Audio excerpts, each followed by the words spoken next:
सांगितलं होतं आणि परमार्थ. तर नाही, वाचायची गरजच नाही आहे, नो प्रॉब्लेम. जर कोणाला माहिती असेल तर फार छान, नसेल तर मी टेस्ट नाही घेते. पण बहुतेक जण आपण हे सगळं वाचतो, पण आपल्याला जीव म्हणजे विचारलं तर मी कशाची बनली हे पॅकेजच माहिती नसतं. अंतःकरण हा शब्द आपण पोएट्री, मराठी कादंबरी, माझं अंतःकरण तुम्ही दुखावले हो हो असं असं मोस्टली दुःखी अंतःकरण. सगळे सिनेमाचे सॉंग्स पण सॅड सॉंग्स. अंतःकरण 4 पदरी. तुम्ही सगळे इंटेलिजंट आहे, अजिबात त्याच्यामध्ये काहीच नाही, एकदम सोपं नेहमीची भाषा. मन, बुद्धी, चित्त, अहंकार. अवघड आहे का? अंतःकरण म्हणजे काय? आज हे डेफिनेटली तुम्ही बाहेर करा. अंतःकरण 4 पदरी. मन आपल्याला माहिती आहे, मला मनाला बरं नाही वाटतं, किती वेळा बोलतो. माझी बुद्धी चाललीच नाही बोलतो की नाही, मनबुद्धी. ॲग्री, एव्हरीबडी ॲग्री, रोजच आहे. चित्त, चित्त जे पकडून ठेवतं. संत चित्ताला सगळं उद्देशून बोलतात, तुझे रूप चित्ती राहून की तुझे नाम. आणि त्याच्यासाठी मनाला ट्रेन करावं लागतं. मन, बुद्धी, चित्त, आणि हे सगळं कोणासाठी चालू आहे? अहंकारासाठी चालू आहे. अहंकार म्हणजे कोण ते फाइंड आउट करूया आपण. अहंकार हा शब्द आपण ऐकलेला आहे. ओके, खूप लोकांना अहंकार छान माहिती आहे ना आपल्याला. हां, माझा अहंकार वाढतो की कमी होतो? कोणी चांगलं बोललं तर फुलतो, कोणी वाईट बोललं तर. सुख दुःखाचे फटके खात द्वंद्वामध्ये माझा अहंकार कमी जास्ती होत असतो. एक असं तत्व आहे की ते कमी पण होत नाही, ते जास्ती पण होत नाही, आणि ते पॅकेज जीवामध्ये जे आहे त्याला आपण म्हणतो आत्मा. कठीण वाटतं येतं सांगा. सर जीव ह्याच्यामध्ये आत्मा हा दिसणार नाही डोळ्याला. पंच ज्ञानेंद्रियाच्या पुढे जे तत्व, ते तत्वच बोलणार. ते आत्मा, आणि तो आत्मा म्हणजे मी आहे. आणि हा आत्मा शाश्वत असतो. आता आपला परमार्थिक डेफिनेशन चालू आहे. परमार्थ काय? तर आत्मा ह्याच्याविषयी चिंतन करणे, आणि मी म्हणजे आत्मा आहे हे समजणे, आणि त्याप्रमाणे माझं सगळं काम करण्याचं. भगवद्गीतेमध्ये 18 अध्याय आहे. कर्मयोग, ज्ञानयोग, कितीतरी योग आहे, पण प्रत्येकाच्या पिंडाप्रमाणे तो आपल्याला साधता येतो. तर आत्मा हा सगळ्यांमध्ये कॉमन आहे आपल्यामध्ये. एक तसू ह्यांच्यामध्ये जास्ती आणि माझ्यामध्ये कमी नाही आहे. बाकी हो, आनंद तुमच्यामध्ये जास्ती माझ्यामध्ये कमी असू शकतो, ह्याचं माप नाही आहे. जे मापू नाही शकत, जे सदैव असतं असं जे आत्मतत्व, त्याचं चिंतन करणे, त्याचं शास्त्रोक्त चिंतन करणे. श्री गुरु कृपा, 4 कृपा असतात. सर्वात पहिले तुम्हाला हे ऐकावंसं का वाटतं? आपल्याला ईशकृपा लागते. आपण जे मंदिरात म्हणजे आपले आराध्य दैवत, दैवत, कुलदेवी, आपला संस्कार असा आहे ना की पहिलेपासून आपल्याला ही सवय, त्यांचं चिंतन करता करता अनेक जन्मांच्या नंतर ईशकृपा झाल्यावर होते गुरुकृपा. तुमच्यापैकी कोणाचे गुरु असतील, कोणाच्या फॅमिलीमधूनच गुरुपद आहे, त्याला ईशकृपा पहिली लागते. हे सगळं लॉजिकल आहे ना. त्याच्यानंतर असते गुरुकृपा. गुरुकृपा झाल्यावरच शास्त्र समजायला लागतं. वरना पारायण सगळे करतात, मग अन्न दान करतात, पूजापाठ, इकडे पारायण संपलं की मग परत तू मैं हजबंड वाईफचा झगडा मी बघितलाय. सगळं झालं पण बॅक टू पॅव्हेलियन म्हणतात. So what happened? एवढं पारायण केलं आहे पण माझ्या आतमध्ये ट्रान्सफॉर्मेशन तर होत नाही आहे. आणि हे जेव्हा कृपा होते ना तेव्हा आपण ट्रान्सफॉर्म होतो. त्याला म्हणतात शास्त्रकृपा. हा फार इम्पॉर्टंट आहे. तुम्ही एखाद ज्ञानेश्वरी घ्या, तुमच्यावर शास्त्रकृपा होते, त्याच्या अगोदर गुरुकृपा. जरी गुरु नसले तरी कुठेतरी गुरु असल्याशिवाय तुम्हाला शास्त्र नाही समजणार. तुमच्या बुद्धीचं ते काम नाही, कारण हे सगळं शास्त्र संतांच्या बुद्धीतनं आलेलं आहे, आणि त्यांची बुद्धी आणि आपल्या बुद्धीमध्ये खूप फरक आहे.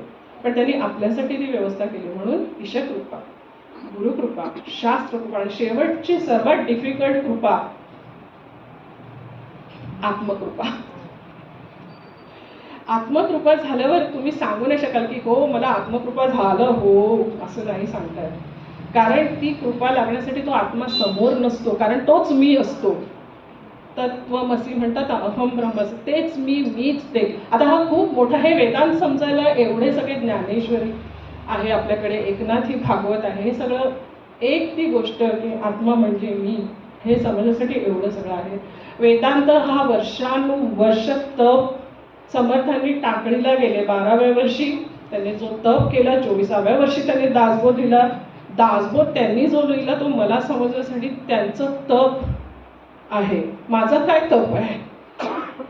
पण मी समजते की मी भाग्यवान आहे. माझा 2010 साली अनुग्रह झाला. मला ह्यातलं काही माहिती नव्हतं.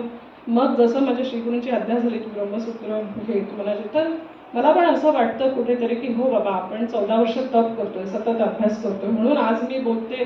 त्याचा परिणाम तुमच्यावर होईल. जर माझ्या बोलण्याचा तुमच्यावर परिणाम होत नाही वक्त्याचा, तर समजायचं की वक्त्याचा तप नाही आहे त्याच्या पाठी. It is so easy to diagnose. वक्ता बोलला गेला, दुसरा वक्ता आला, माझ्यावर काही त्याचा परिणाम नाही झाला, त्याच्याकडे त्याचा तप नाही आहे. साधना पण करावी लागते. आता म्हणून प्रपंच आणि परमार्थ मी प्रत्यक्ष ओवी एक 10 मिनिटांनी घेणार आहे, ते पण सांगून ठेवते. नाही तर तुम्ही म्हणाल ओवी तर काही घेतलं नाही आहे. पण आपण का अभ्यास हे जस्ट फर्स्ट माझं लेक्चर आहे, त्यामुळे मी डायरेक्ट नाही घेऊ शकणार. असं मला ते पटत नाही की तुम्ही पहिले जीव आहे ते समजून घ्या. तुम्हाला अंतःकरण आहे, त्यापैकी मन, बुद्धी, चित्त आणि अहंकारासाठी करतो. आता अहंकार, प्रत्येक जीवाला 3 अवस्था असतात. स्वप्नावस्था, जागृती आणि सुषुप्ती.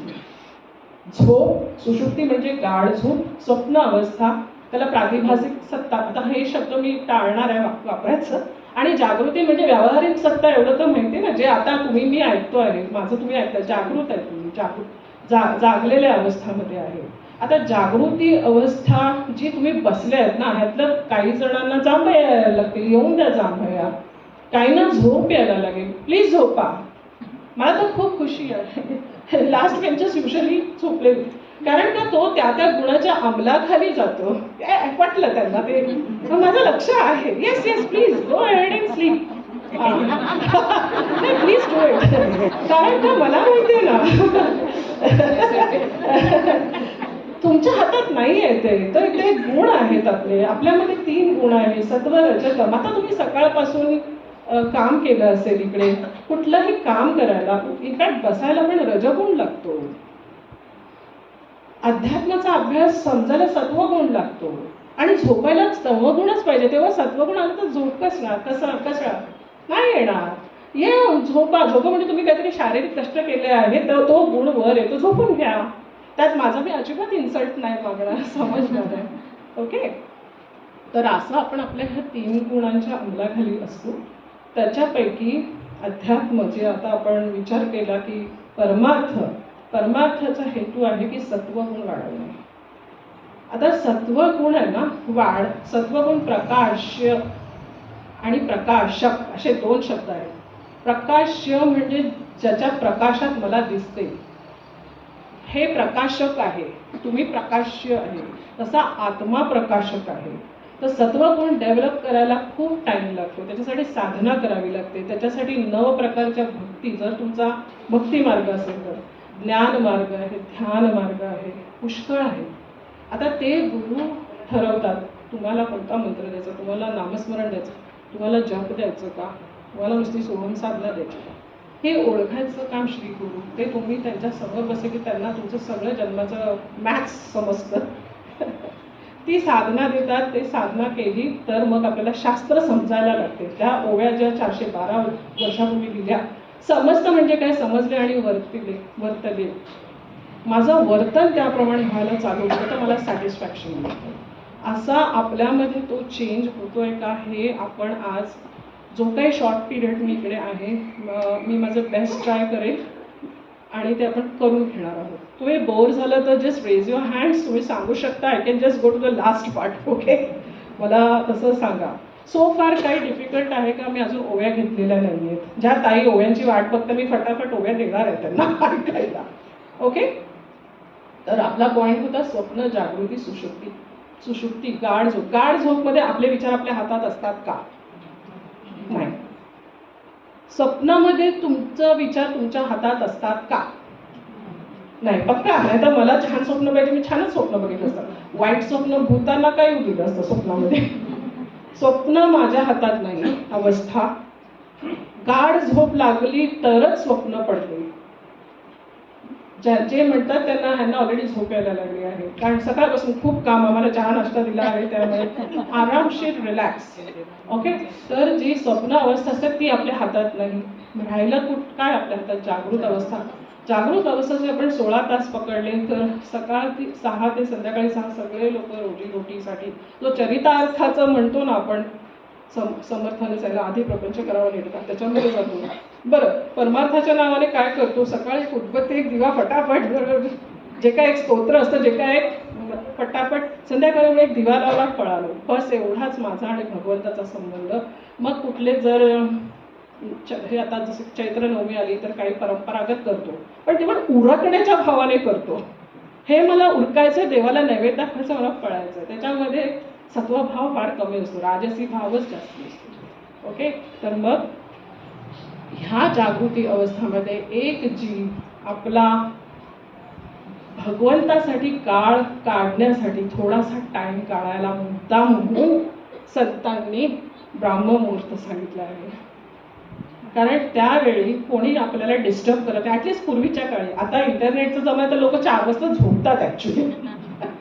पुष्कळ लोक ब्रह्ममुहूर्तावर झोपतात आणि मग सकाळी वाटेल त्यावेळी ब्रेकफास्ट, ब्रंच, वंच असं सुरू आहे.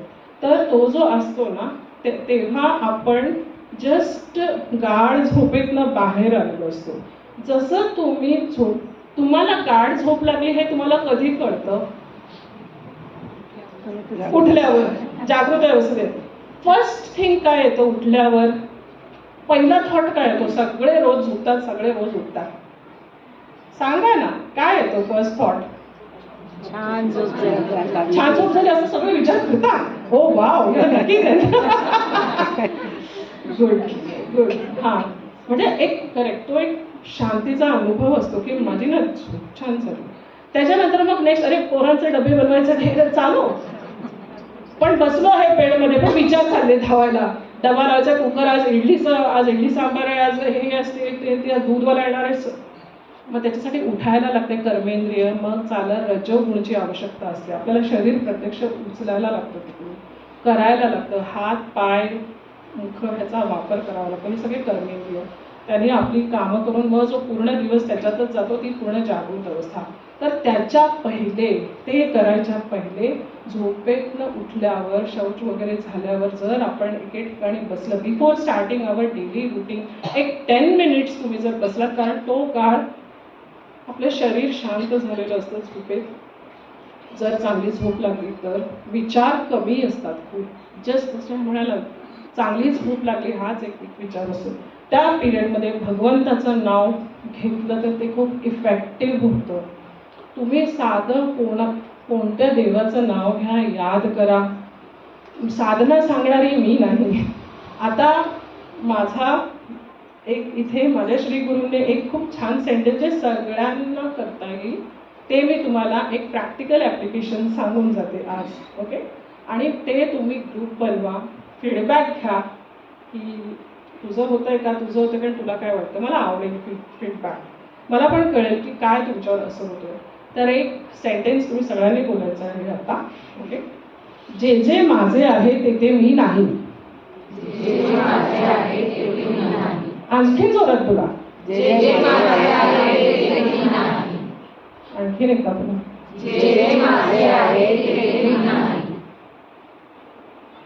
बंगला तुमचा आहे, तुम्ही बंगला आहे का? गाडी तुमची आहे, तुम्ही गाडी आहे का? आणखीन कठीण बनवणार आहे मी तुमच्यासाठी. मुलगा तुमचा आहे, तुम्ही मुलगा आहे का? कन्या तुमची आहे, तुम्ही कन्या आहे का?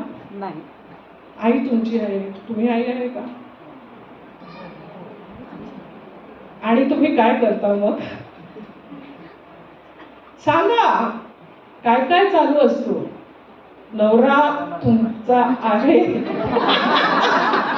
बायको माझी आहे, बस. मग काय? जे जे माझे आहे ते ते मी नाही. सुरुवात कोणापासून करायची? आपल्या देहापासून करायचं आहे. हे आपण का करायचं आहे? बस, मी तुम्हाला जप करायला नाही सांगत आहे. 10 मिनिट सकाळी उठून फक्त हे घोका 10 दिवस बघा काय होत आहे. जे जे माझे आहे ते ते मी नाही. जे फर्स्ट थॉट येत आहे बोलत जा. मी तर माझ्या नवऱ्याचं सुनील माझा आहे, मी सुनील नाही. पहिले तर नवऱ्याला बाजूला करायचं. आता त्या सरांचं नाव सुनील होतं, मला ते अभिप्राय देताना खरंच मी सांगतो माझी परीक्षाच झाली. मग त्रास एवढा झाला मला, हे 5 मिनिट आय वॉज थिंकिंग की लिहू की नको ना. आणि मी रोज बोलले जे जे सुनील माझा आहे, मी सुनील नाही, तू आलाच इकडे. असं म्हणजे काय, एवढं अटॅचमेंट, देहाशी अटॅचमेंट. पर्स माझी, गाडी माझी, नवरा माझा, मुलगा माझी, आई माझे, वडील माझे, एक स्त्रीच्या पॉईंट ऑफ व्ह्यूने, पुरुषच्या पॉईंट ऑफ व्ह्यूने सगळं माझं. अरे पण ते तू नाही आहेस, ते तू नाही आहे म्हणून तर तू त्याच्यापासून वेगळा आहेस ना, म्हणून तू त्याचा विचार करतो ना. मग हे झालं म्हणजे आपण कशी प्रॅक्टिस करणार. पहिले माझं शरीर, सर्वात आपल्याला प्यारा आपला देह आहे आणि देहाकडे हलगर्जी नाही करायची. नाही तुम्ही एवढं कार्य कसं करणार, माता बालकचं हे कसं उरकणार, त्याची काळजी घ्यायची. तर देह माझा आहे, मी देह नाही. एकदा देहावर प्रॅक्टिस केली तर देहामध्ये आणि तुमच्यामध्ये गॅप. मग जेव्हा डोकं दुखायला लागतं ना, डोकं माझं आहे, मी डोकं नाही. मग काय करू शकतो, डोकं दुखायला लागलं की मग आपण डोक्याशी बोलू शकतो. का, जे माझ्यापासून वेगळं आहे त्याच्याशी मी बोलू शकते. जसं माझं पायाचं ऑपरेशन झालं, खूप कळायच्या. माझ्या श्रीगुरूंचं पण ऑपरेशन झालं, ते त्यांच्या गुडघ्यांशी बोलायचे. तेव्हा मला वाटायचं की अरे असं काय बोलतात आहे. पण जेव्हा मी खूप पेनमधनं जायला लागली तर मला ते आठवलं त्यांचं, गुडघा माझा आहे पण मी गुडघा आहे का. मग मी का एवढी एकरूप होते त्या पेनशी. ओके, मग काय करायचं, गोळ्या घेतली, फिजिओथेरपी केली आणि असं चिंतन करता करता बरोबर भगवंताकडे विचार जायला लागतो. इथून विचार सुटतो, जे जे माझे आहे ते ते मी नाही. मग मी कोण आहे आलं लक्षात. प्रॅक्टिस करून करून एक स्टेज अशी येते की मी कोण आहे त्याची तलफ लागते. म्हणजे तलफ इन द सेन्स की मग मी कोण आहे. कारण ते आपल्याला एवढं हिट होतं, मुलगा माझा आहे, मी मुलगा नाही, डोळे माझे आहेत, मी डोळे नाही. आणि जर आता माझं कॅटरॅक्टचं ऑपरेशन करायचं असेल तर केवढा मला विचार येतोय त्याचा. मग हळूहळू आपलं काय होतं, अनुत्पादक विचार बंद होतात. कॅटरॅक्टचं ऑपरेशन करायचं, ज्या दिवशी ऑपरेशन करायचं त्या दिवशी आपण शांतपणे जातो, डॉक्टरचे इन्स्ट्रक्शन्स फॉलो करतो, घरी येतो. जे 2-2 तासाने ज्यांचे झाले त्यांना माहिती आहे, ड्रॉप्स टाकतो. तू माझ्याकडे ड्रॉप्स का नाही टाकले ह्याच्याबद्दल काही चर्चा करत नाही, कारण मुलगाच माझा नाही. मी माझं टाकते शक्यतो. तू जर तुला वाटत असेल तर तू टाक, कटकट करत नाही. आणि मग घरचे पण बोलतात, अरे तू काय सुधारलीस तू म्हणजे. असं. सो हे प्रॅक्टिस होते आपली पहिले. आणि मग आता जो मोठा विचार जो तुम्ही ऑलरेडी करता आहे, शरीराने आपली सुरुवात होती. शरीराने आपण इंटेलिजंटली बोलायला लागतो. तर मी डॉक्टर आहे, माझे श्रीगुरू पण डॉक्टर आहे, तर आम्ही जरा शरीराचा टॉक्स करतोच. म्हणजे आपलं पहिले शरीर टेक केअर ऑफ इट. शरीराची टेक केअर झाली तर बुद्धीची, माइंड असते. मनाचे श्लोक हा टॉपिक वेगळा आहे. तुम्ही डेफिनेटली माझं चॅनल लिंक जर शेअर करतील तर जाऊ शकता, तिकडे सिम्प्लिफाईड आणि डिटेल व्हर्जन आहे. आणि एकदा तसं केलं तर माझं शरीर, मग माझं कुटुंबियांचं शरीर, माझ्या शरीराबद्दल असा मी गॅप केला, मग काय होतं, मुलगा आजारी आहे तरी पण आपण हलत नाही. मुलगा माझा आहे, मी मुलगा नाही. त्याचं शरीर त्याच्या प्रारब्धाप्रमाणे त्याला जे काही आता सुरू आहे ते आहे. प्रारब्धाचा भाग हा, ह्याच्याबद्दल मी काय नाही करू शकत. माझं काम ॲज अ आई त्याची ट्रीटमेंटकडे लक्ष देणं, त्याचं खाणंपिणं लक्ष देणं. भगवंत, एकीकडे भगवंत चिंतन, एकीकडे सेवा आपणे आप होते. तर ही प्रॅक्टिस तुम्ही कराल का. जे जे माझे आहे ते ते मी नाही. पटलं आहे का तुम्हाला. जस्ट प्रॅक्टिस करून बघा आणि एकमेकींशी डिस्कस करा. हवं तर की काय वाटतंय तुला, 10 दिवसानंतर तुला काय वाटतंय. तुम्हाला डेफिनेटली अनुभव येईल की तुमचं ना असं खूप अटॅचमेंट. किंवा मुलगी कॉलेजमधनं 7 वाजता नाही आली आहे घरी, घडी नाही करणार तुम्ही. कारण तुम्हाला माहिती आहे मुलगी माझी काळजी घेणार पण डिस्टर्ब नाही होणार, अपसेट नाही होणार. आणि एकदा शरीरापासून आपल्या सुरू होते तर आपल्या कुटुंबियांचं शरीर पण आपण, कुटुंब आपलं शांत होतं. कुटुंब शांत झालं तर मग समाज शांत होतो.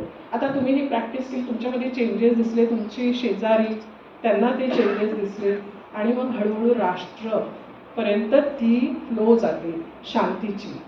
ओके, तर हे पॉसिबल आहे, पण पहिले आपल्याला आपल्या देहाने सुरू करायचं.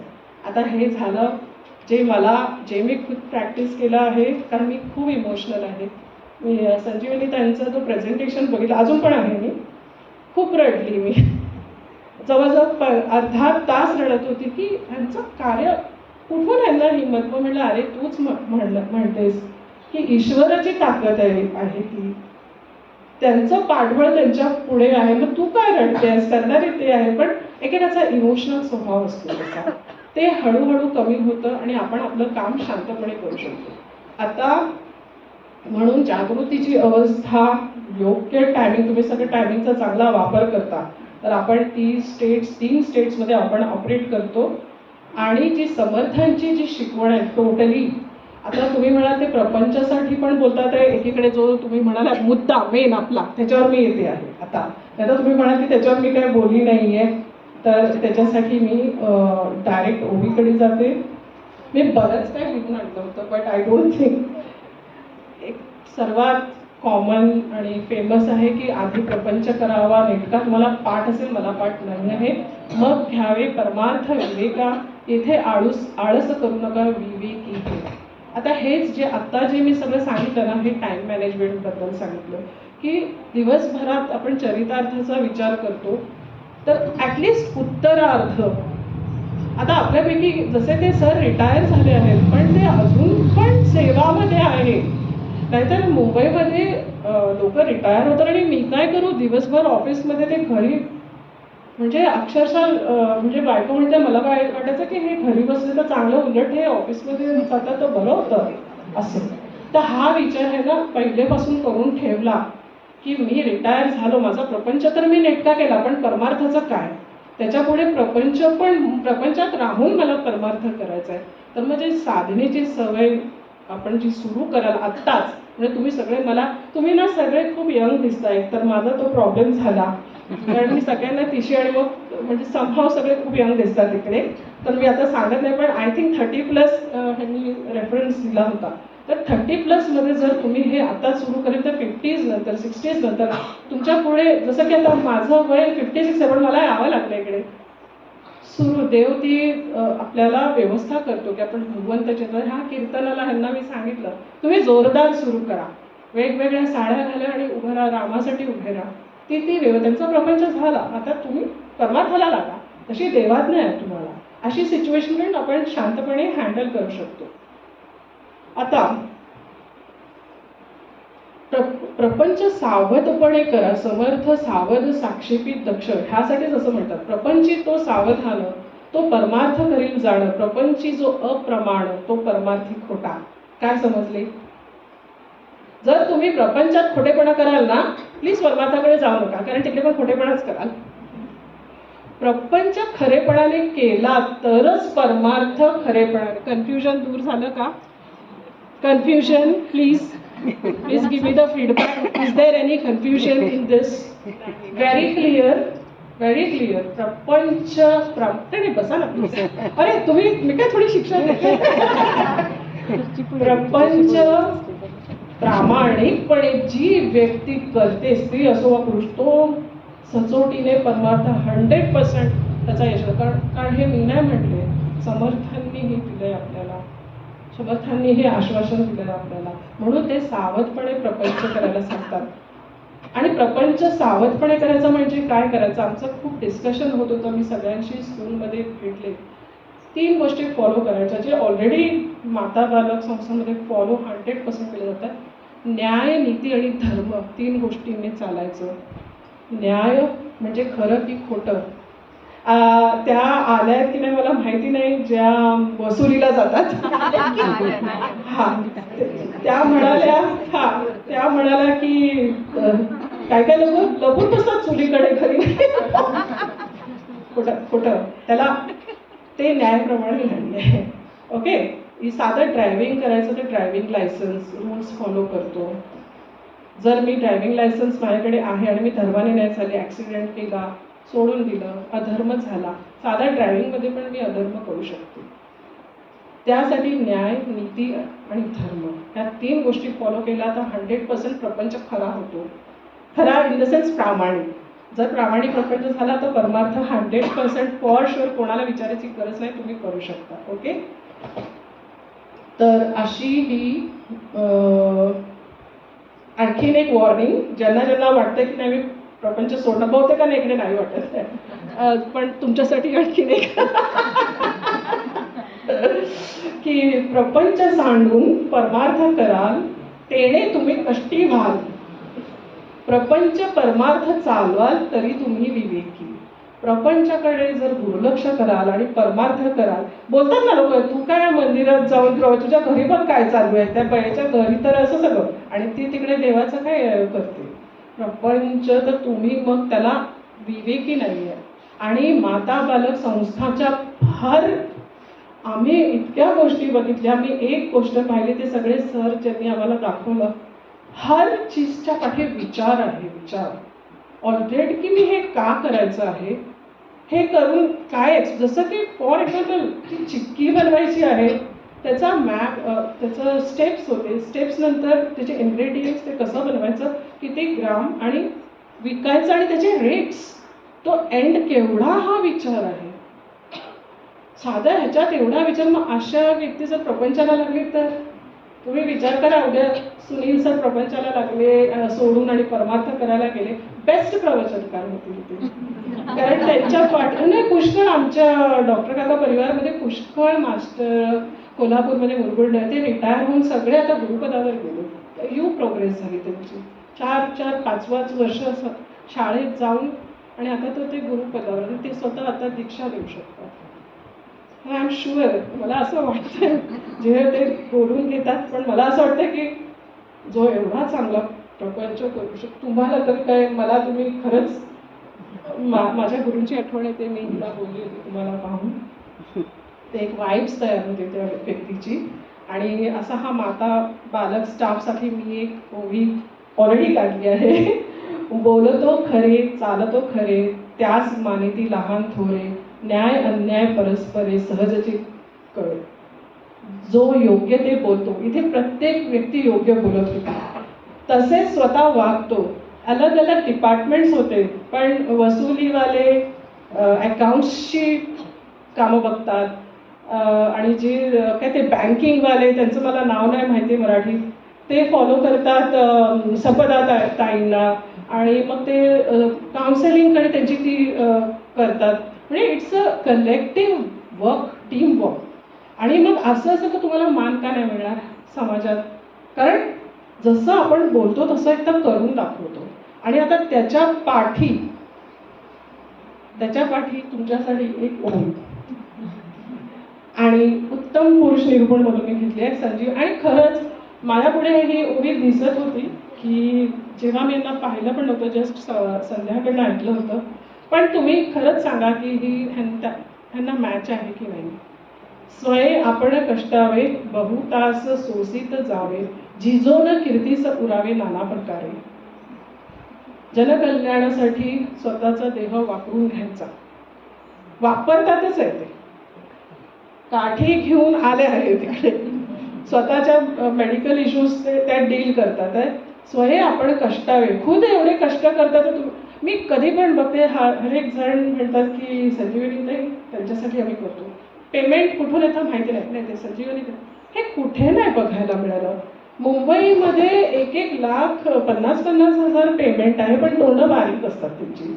कोणी म्हणत नाही आम्ही प्रिन्सिपलसाठी करतो. कोणाच्या पण चेहऱ्यावरती हर एक जण आनंदात होते इकडे, हर स्टाफ, इव्हन स्टुडंट्स म्हणाले आम्हाला घरी नाही जायचं आहे, कुठे दिसतं हे.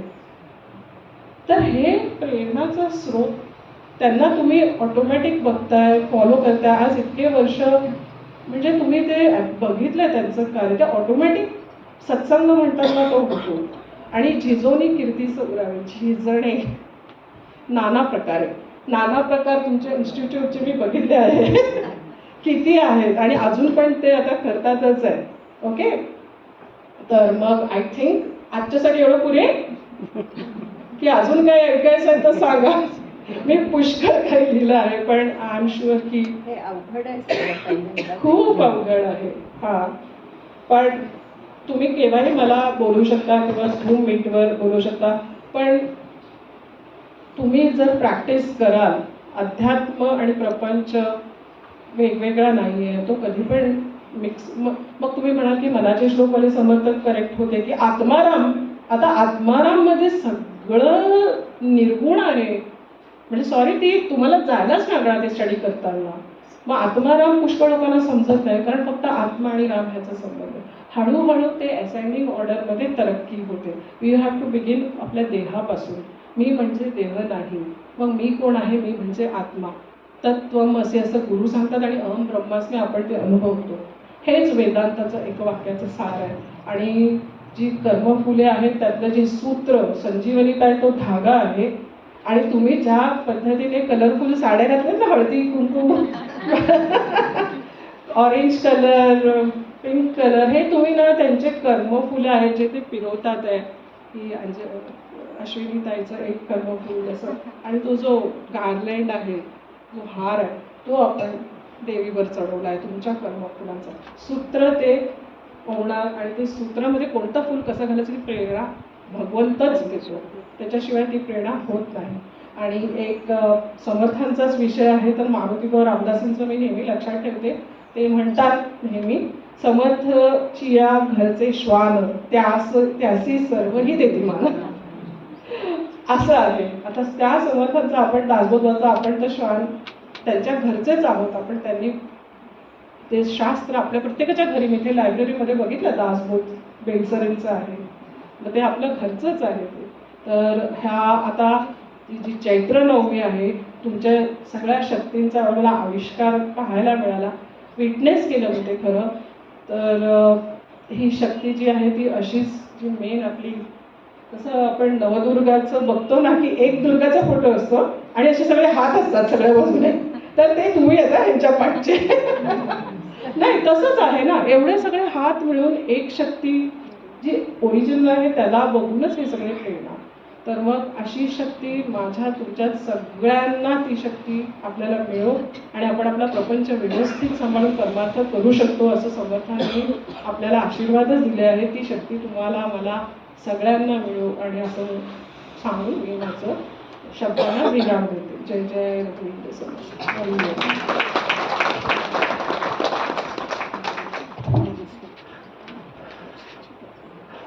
धन्यवाद गिरीशाताई.